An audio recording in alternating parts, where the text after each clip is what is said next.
Hey, how's it going? Welcome to Acc Wednesday, 16th of June 2021. We're looking front the papers. First up, New York Times, big map of all the COVID cases in America. New York and California are reopening as the nation approaches 600,000 deaths.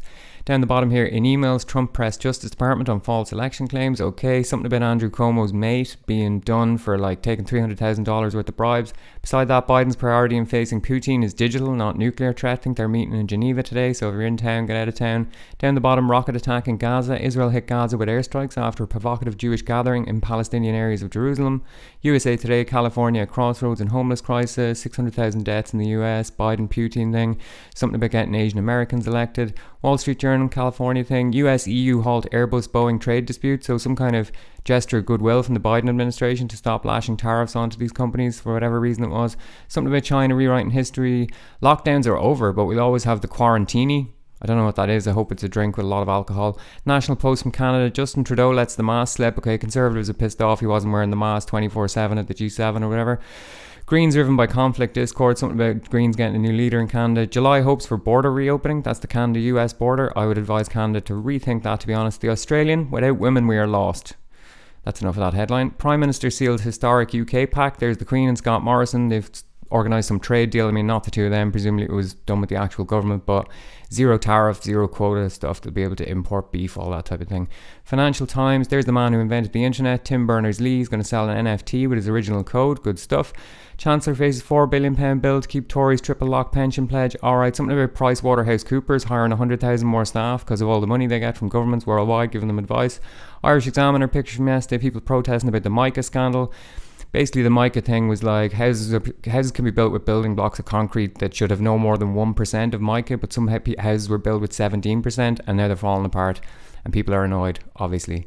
Down the bottom, Fine Gael, the party of United Ireland. Leo Varadkar has come out and said they are the party to unify the island, and they're now considering opening an office in the north. I mean, the country's 100 years old. He could have done that a bit sooner, to be honest. Irish Daily Mail, mica protests, some celebrity stuff.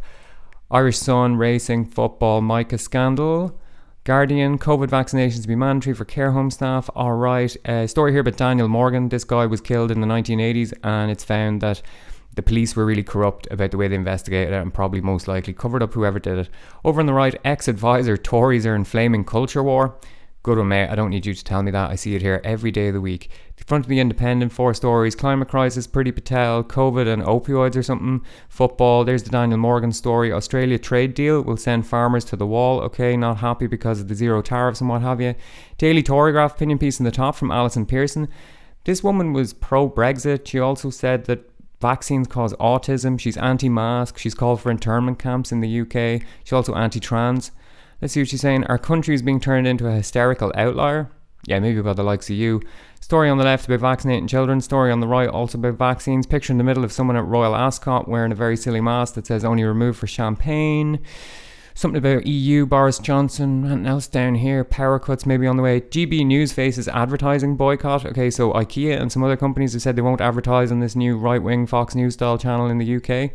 That's it there really. Next up, English Times. There's Royal Ascot again. There's Zara Phillips, or to give her full name, Zara Ann Elizabeth Phillips.